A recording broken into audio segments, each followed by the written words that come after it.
Chamber of commerce and industry India chapter ने 19 जनवरी को ली meridian hotel नई दिल्ली में ब्रिक्स सीसीआई वार्षिक मान्यता पुरस्कार 2024 की सफलतापूर्वक मेजबानी की गई।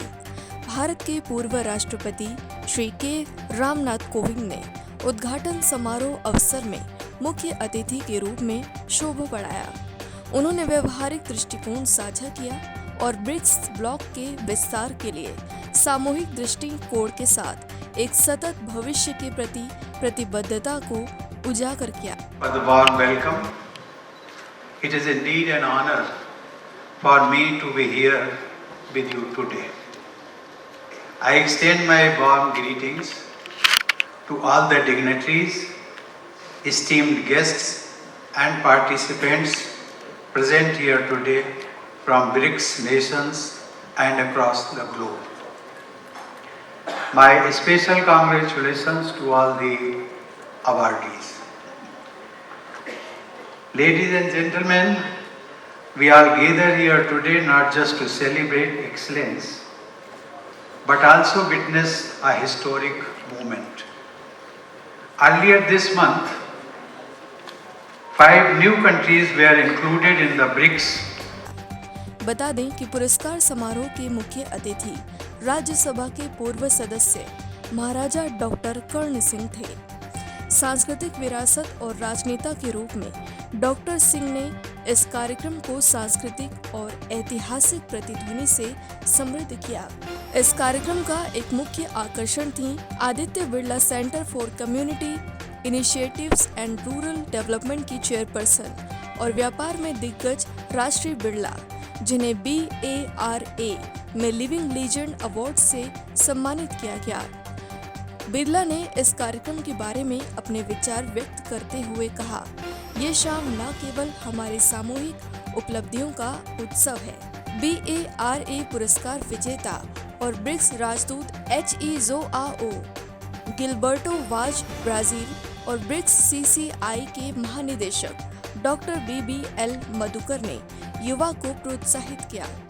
ब्रिक्स CCI की कार्यकारी निदेशक, सह संस्थापक और अवधारणा संस्थापक BARA डॉक्टर खुशी सिंह ने प्रधानमंत्री मोदी के वसुदैव कुटुंबकम विश्व एक है के दृष्टिकोण पर जोर दिया, जो ब्रिक्स ब्लॉक की शक्ति को उजागर करता है।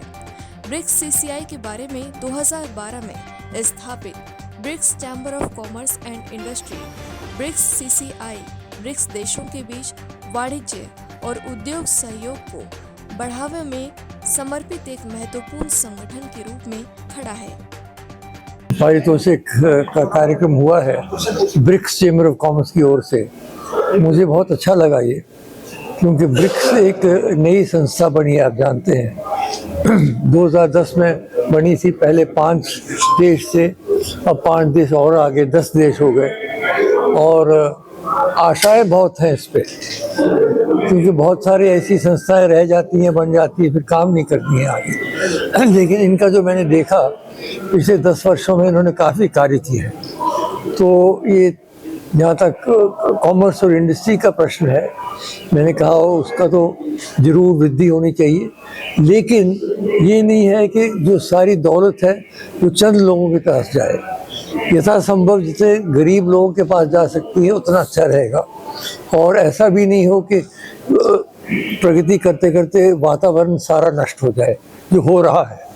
इसलिए जो भी करना है एक सस्टेनेबल होनी चाहिए और जेंडर इक्वालिटी होनी चाहिए और यूथ की ओर विशेषकर ध्यान होना चाहिए।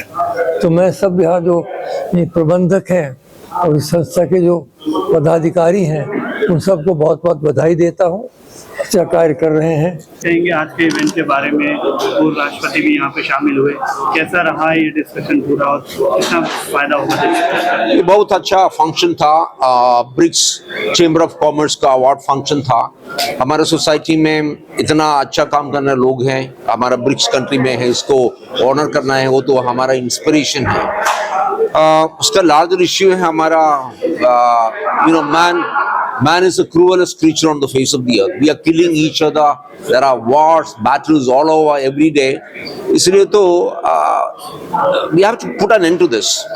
I think we have to come closer, travel more, talk to each other. हम दो each other का belief को respect करना है.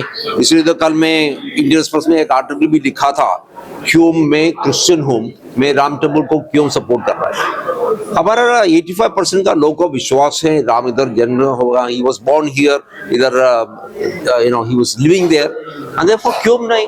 India's favorite god के लिए टेम्पल चाहिए. आज की प्लानिंग 2018 में शुरू हुई थी, कंसेप्ट 2018 में बना था. सब सीनियर मेंबर्स सबने सहमति दिखाई कि सस्टेनेबिलिटी को चुनना चाहिए, लेकिन हमें नहीं पता था कि G20 में भी सस्टेनेबिलिटी आ रहा है. बट सस्टेनेबिलिटी फ्यूचर है, ये हमें नजर आ रहा था.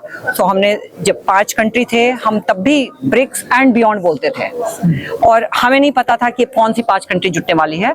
बट जब हमें दिखाई दिया कि ये 5 कंट्री अभी जुड़ने वाली है G20 के इसमें ब्रिक्स की समिट में 2023 में, हमें पता चल गया कि ये कंट्री जुड़ने वाली है.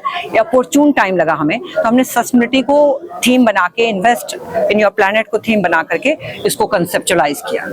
ये जो पूरा आज का इवेंट हुआ है, पूर्व राष्ट्रपति जी भी आए हैं, तो कितना समय लगा सारी चीजों को व्यवस्थित करने में इस इवेंट को, क्योंकि आप लोगों ने फर्स्ट टाइम ऐसा इस इवेंट में तो लगभग 6 महीने और पूरी टीम का 24 घंटे का सपोर्ट रहा है. टीम यहाँ पे मौजूद है जो इनकी मुस्कुराहट बता रही कि कितनी मेहनत गई है इसके पीछे. बाकी राष्ट्रपति जी ने हम लोगों को समय दे दिया था, 2 महीने का पूरा टाइम लगा उनका प्रोसेस, सिक्योरिटी प्रोटोकॉल, बहुत सारी चीजें होती है. बाकी डिटेल्स में उसको नहीं बोला जा सकता. रिकॉग्निशन प्रोग्राम रखा गया, इसके बारे में क्या कुछ कहना चाहिए? What a pleasure to be here this morning with these beautiful, well-designed programs on BRICS. I'm very lucky because I'm representing all the 5 countries in India as far as art and culture is concerned, whether it's been India or Brazil or China or South Africa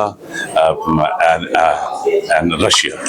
The best part is that we've been conducting large number of events in relation to films, television, media, art, culture, fashion, design, interior designing,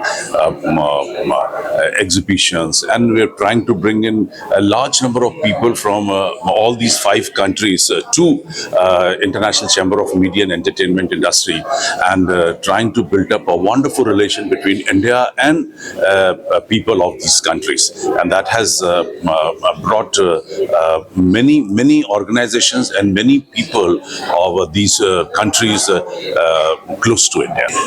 BRICS CCI initiative, especially this award, is I think the need of the time, because when all these countries come together, this is not the United Nations, we should remember, it's BRICS. A few countries, now more countries are joining in, and the root cause of joining is responsibility.